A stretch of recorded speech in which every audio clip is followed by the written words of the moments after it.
हाँ जी, क्या हाल चाल, सब ठीक ठाक, कुशल मंगल भाई। 5 जुलाई 2023 कॉर्पोरेट न्यूज की सीरीज में आप सबका बहुत बहुत स्वागत है। इससे पहले कि जो आज पहली बार इस YouTube चैनल पर आए हैं और इस सीरीज को ज्वाइन कर रहे हैं, जो ये क्लिपिंग को देख रहे हैं, बता दूं कि ये क्लिपिंग यूजफुल है सभी सीए, सीएस, सीएमए करने वाले स्टूडेंट्स के लिए या फिर किसी भी प्रोफेशनल कोर्स को करने वाले स्टूडेंट्स के लिए। क्यों?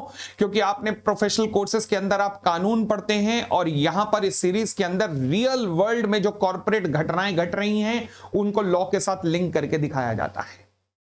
और कॉर्पोरेट ज्ञान में, कॉर्पोरेट अपडेट्स में, आपके कॉर्पोरेट की नॉलेज में वृद्धि की जाती है, ताकि कॉर्पोरेट में क्या क्या घटनाएं हो रही हैं, रियल वर्ल्ड में क्या क्या घटनाएं हो रही हैं, ये सारी जानकारी आपको दी जाती है। तो आज की न्यूज में हम हफ्ते में कम से कम 1 या 2 बार ये सीरीज लाते हैं, जब भी कुछ घटनाएं इकट्ठी हो जाएं। तो आज की न्यूज में हम आगे बढ़े, इससे पहले बढ़े, एक जरूरी सूचना जो मैं आपके साथ शेयर करना चाहूंगा वो है 11th एंड 12th को लेकर। 11th एंड 12th क्लास के लिए ये सभी सीए फाइनलिस्ट बच्चों ने मिलकर, या इनमें से कई चार्टर्ड अकाउंटेंट्स भी हैं जिन्होंने मिलकर एक एफर्ट मारा है 11th एंड 12th के लिए ऑनलाइन एजुकेशन देने का विदाउट एनी कॉस्ट। यानी कि पहली बार आप कॉमर्स की एजुकेशन 11th एंड 12th की under the guidance of chartered accountants पाएंगे। तो आपके जितने भी कजन्स हो, ब्रदर्स, सिस्टर्स, सभी को प्लीज ये रेफर कीजिएगा कि इसके कोई चार्जेस नहीं है। चार्टर्ड अकाउंटेंट्स या सीए फाइनलिस्ट लोग आपको पढ़ाएंगे 11-12 से रिलेटेड सब्जेक्ट। तो आप इन डेप्थ नॉलेज आप उनको एक्सपेक्ट कर सकते हैं कि अच्छी खासी मिलेगी। ठीक है जी, चलिए जी। अब हम आते हैं आज की कॉर्पोरेट न्यूज पे कि आज क्या क्या घटनाएं हमारे सामने घटी हैं। सबसे पहले हम अपने कुछ फेवरेट कंपनियों पे, जिन पे लगातार घटनाएं घटी जा रही हैं, उन पर आते हैं, जिनमें से हमारी है गो फर्स्ट। गो फर्स्ट में अभी तक का अपडेट मैं बता दूं कि क्या हुआ था। गो फर्स्ट ने अपनी खुद की इंसॉल्वेंसी के लिए अप्लाई किया था ट्राइब्यूनल के पास, एनसीएलटी। जिन्हें नहीं पता एनसीएलटी क्या होता है, एनसीएलटी एक स्पेशल तरीके का कोर्ट होता है जिसमें केवल कंपनी लॉ से रिलेटेड या इंसॉल्वेंसी से रिलेटेड मामलों की सुनवाई की जाती है। ठीक है, तो यहां पर गो फर्स्ट एयरलाइंस ने अप्लाई किया था इंसॉल्वेंसी के लिए कि जी हम इंसॉल्वेंट हो गए हैं, हमें 600 करोड़ रुपए की मदद चाहिए, बहुत अर्जेंट। फिलहाल जितने भी इसके बैंकर्स या लेंडर्स थे या क्रेडिटर्स थे, उन्होंने इसको 490 करोड़ की ऑन द स्पॉट मदद देने को तैयार हो गए थे। परंतु पिछले 2 महीने से कंपनी का कैंसलेशन हुआ जा रहा था क्योंकि कंपनी का जो इंजन पार्ट सप्लाई करने वाली यूएस फर्म थी वो इंजन पार्ट सप्लाई नहीं कर पा रही थी, जिसके ज्यादातर प्लेन इसके ग्राउंड पे बैठ गए थे। अब हुआ क्या कि कंपनी को लेंडर्स ने तो कह दिया हम 490 करोड़ दे देंगे, बट अब DGCA, director general of civil aviation, ने इस प्रपोजल को रोक दिया है। यानी कि अभी ये फ्लाइट आगे नहीं बढ़ा सकते। कब तक नहीं बढ़ा सकते? जब तक डीजीसीए ने कहा है कि मैं इनका पूरा ऑडिट नहीं कर लूंगा कि प्लेन इस हालत में है कि उड़ सकें, प्लेन इस हालत में है कि उड़ सके। तो इसलिए इनका एक स्पेशल ऑडिट कंडक्ट किया जाएगा और 5 या 6 या 7 तारीख को, 6 या 7 जुलाई को, और उसके बाद 10 जुलाई तक सभी फ्लाइट्स कैंसिल हैं क्योंकि डीजीसीए का ऑडिट चलेगा। उसके बाद ऑडिट रिपोर्ट बनकर फाइनलाइज, डीजीसीए का अप्रूवल आने में टाइम लगेगा, इसलिए 10 जुलाई तक अभी सारी फ्लाइट्स को कैंसिल रखा गया है। गो फर्स्ट की सारी फ्लाइट कैंसिल रहेंगी। ठीक है जी। पता नहीं हमारी एयरलाइन इंडस्ट्री पे किसकी बुरी नजर लगी हुई है, मुझे तो आज तक समझ नहीं आता। आज देखिए ना, गो फर्स्ट एयरलाइंस की न्यूज आई। अगली न्यूज जो आपके साथ में शेयर करने जा रहा हूं वो है पवन हंस है। तो ये भी एयरलाइन कंपनी, और क्या। पवन हंस, अगर आप में से कई लोग वैष्णो देवी जाते हो तो वैष्णो देवी में एक हेलीकॉप्टर सेवा है पवन हंस की, जो कि ऊपर तक लेके जाती है, भवन तक, मतलब कटरा से लेकर भवन तक लेके जाती है। सिमिलरली अगर आप केदारनाथ की यात्रा पे गए हो तो केदारनाथ में भी जब केदारनाथ धाम के दर्शन कराने के लिए देहरादून से आगे फाटा से आगे जो ये सेवा चलती है वो भी पवन हंस वालों की सेवा है। तो ये हेलीकॉप्टर सेवा है। और ये कंपनी क्या है? ये कंपनी इंसॉल्वेंसी में थी, और इंसॉल्वेंसी में थी तो कंपनी को टेक ओवर करने के लिए एक बिडर आया। कंपनी को टेक ओवर करने के लिए एक बिडर आया जिसका नाम था star 9 mobility private limited. Okay, अब हुआ क्या, ऑर्डर पास हो गया, बिडर को अप्रूव कर दिया गया, ये अप्रूव हो गया कि हाँ जी पवन हंस का टेक ओवर ये करने वाला है। बट अभी एंड टाइम पे रिसेंटली पता लगा कि ये कंपनी खुद ही डिफॉल्टर है। हे भगवान, हे मां माता जी, बताओ जी, कमाल हो गया। तो ये कंपनी खुद डिफॉल्टर है, जिसकी वजह से इसके ऊपर जो टेक ओवर है गवर्नमेंट ने उसे कैंसिल कर दिया है। पूरे का पूरा जो प्रोसेस पवन हंस के टेक ओवर का हुआ था पूरे का पूरा कैंसिल कर दिया गया है। अब इसमें होगा क्या, दोबारा से बिड इन्वाइट किया जाएगा, दोबारा से बिडर्स इन्वाइट किए जाएंगे, क्योंकि ये तो डिस्क्वालीफाई हो चुका है। अब दोबारा से पूरे का पूरा प्रोसेस दोबारा होगा। It will take lot of time now. Oh my god, तो पवन हंस का टेक ओवर रुक गया है, मैं कह सकता हूं। ओके, अगला केस फिर दोबारा किसको लेके है, एयरलाइंस कंपनी को लेके। भाई साहब, आज की क्लास क्या, आज की क्या कॉर्पोरेट न्यूज एयरलाइन के ऊपर ही है क्या? नहीं नहीं नहीं, चांस की बात है, सारी एयरलाइन आज ही आई हैं। क्या करूं मैं, बताइए। स्पाइस जेट को लेकर, ओहो, मैंने अभी बात की गो फर्स्ट में, क्या प्रॉब्लम आई थी उसके इंजन सप्लायर की तरफ से, यही सेम प्रॉब्लम आई है। कहां पर, स्पाइस जेट के engine supplier, engine part supplier को लेके। इनका जो इंजन पार्ट का सप्लायर है, नाम क्या है इसका, engine aircraft engine lessor Willis lease finance corporation. इसने क्या किया है, कंपनी से कहा है, अपने इंजन पार्ट्स का पैसा मांगा है। कंपनी वो पैसा नहीं दे पाई है अभी तक, तो उसने कंपनी के खिलाफ पेटिशन फाइल कर दी है। कंपनी के खिलाफ पेटिशन फाइल कर दी गई है। कहां पर एप्लीकेशन फाइल की गई है, एनसीएलटी में। मैंने कहा कंपनी लॉ या इंसॉल्वेंसी के सारे मामले एनसीएलटी के पास जाते हैं, तो एनसीएलटी में एप्लीकेशन फाइल की गई है। अब वैसे तो सुनवाई हो जाती इस एप्लीकेशन, बट एनसीएलटी ने इस एप्लीकेशन को डेफर कर दिया है। डेफर कब तक किया है, स्पाइस जेट की इस एप्लीकेशन को 21 जुलाई तक। अच्छा, क्यों डेफर करने का भी रीजन है, वो क्या, देखो, हमारे ना जब कोरोना पीरियड चल रहा था, तो हमने एक कानून पास किया था भारत सरकार ने कि कोरोना फेज के अंदर एक सर्टेन पीरियड जो डिफाइन था, उसमें अगर कोई डिफॉल्ट हुआ तो उस डिफॉल्ट को डिफॉल्ट नहीं माना जाएगा। अच्छा, अब ये पता नहीं इनकी लीगल फर्म कैसी थी, कोई पता नहीं किस प्रकार की लीगल फर्म थी, जिन्होंने क्या किया कि इन्होंने पहले क्लेम सबमिट किया, पिछले महीने भी इन्होंने, विलिस वालों ने, इन्होंने क्लेम सबमिट किया, बट जो क्लेम में अमाउंट दिया गया था वो उसी पीरियड का था जो कि कोरोना पीरियड था।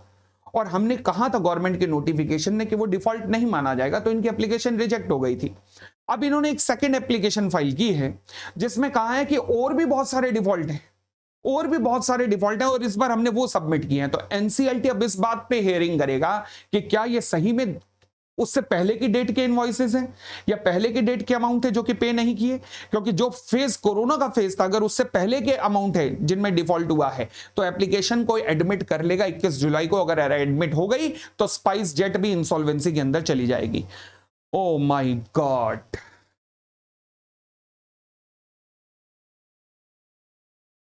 तो एयरलाइन कंपनियों का तो भगवान ही मालिक हो रखा, बस क्या कहें।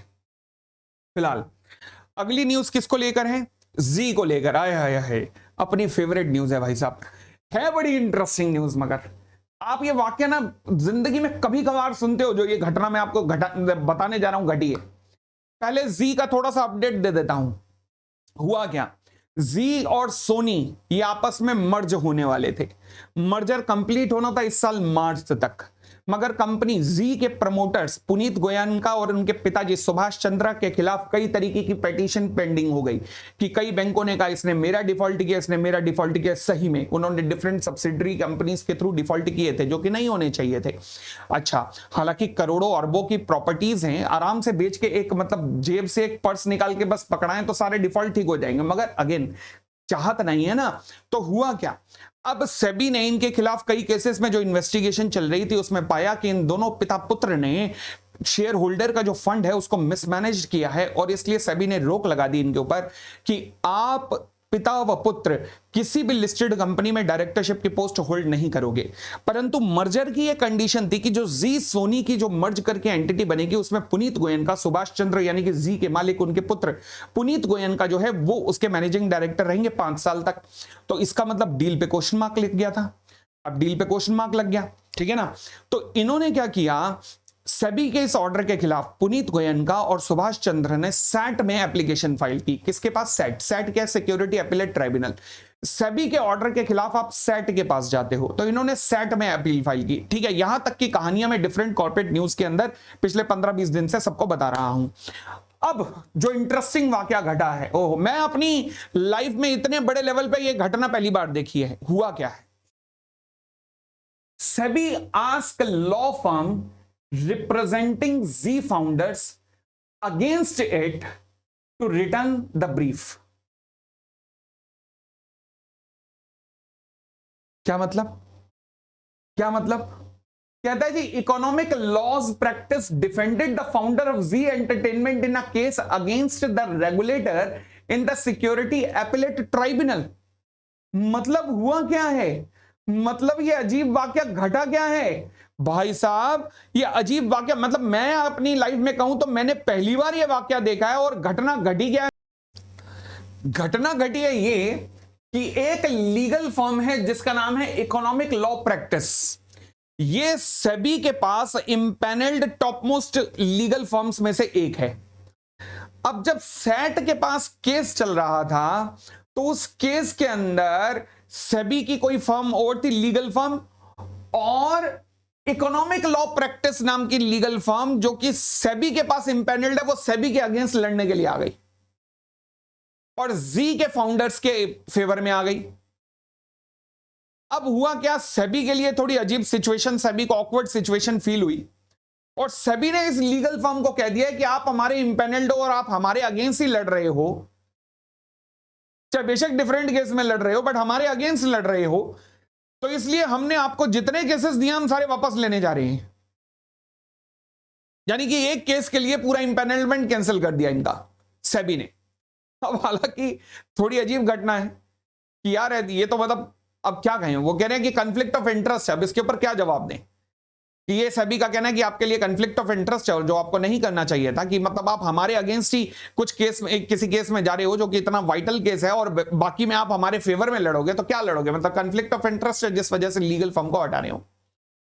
अब देखो क्या होता है, लीगल फर्म से जवाब मांगा गया है, लीगल फर्म देखते हैं क्या करती है आगे। I will keep on updating you, but फिलहाल इंपैनलमेंट खतरे में है, इसे हटा दिया जाएगा, पक्की बात है, लीगल फर्म को, जहां तक मुझे लगता है।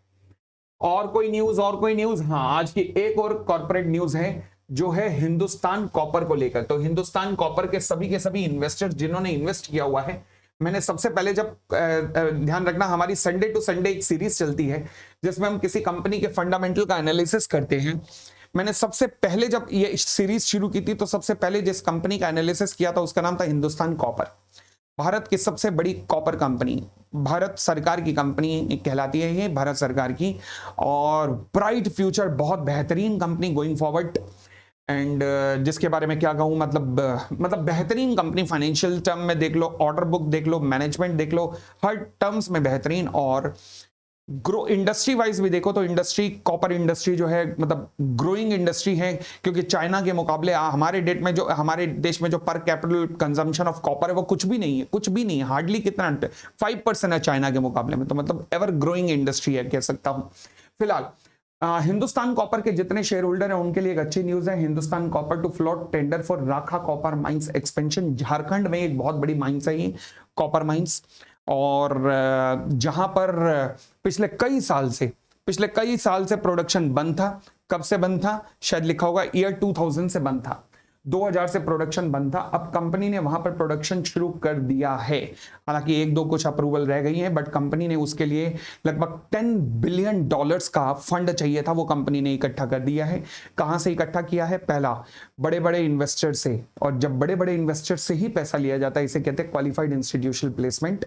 और दूसरा, नॉन कन्वर्टेबल डिवेंचर्स के थ्रू। डिवेंचर्स भी दो तरीके के होते हैं, एक पब्लिक को ऑफर होते हैं, एक प्राइवेट प्लेसमेंट के थ्रू। तो कंपनी ने प्राइवेट प्लेसमेंट के थ्रू डिवेंचर इशू किए हैं नॉन कन्वर्टेबल, उनके थ्रू अपनी फंड की रिक्वायरमेंट को पूरा किया है। किसने? हिंदुस्तान कॉपर ने। एंड कंपनी इज एक्सपेक्टिंग कि इसके प्रोडक्शन में 10% पर एनम का इजाफा होगा इस कॉपर माइन के शुरू होने के बाद। हाँ, देखते हैं आगे क्या होता है। मतलब कंपनी के इन्वेस्टर्स का फ्यूचर ब्राइट है, कंपनी के पास वैसे भी स्ट्रॉन्ग ऑर्डर बुक है, तो मैं कह सकता हूं बेहतरीन कंपनी तो थी, इसमें और इजाफा ही हुआ है।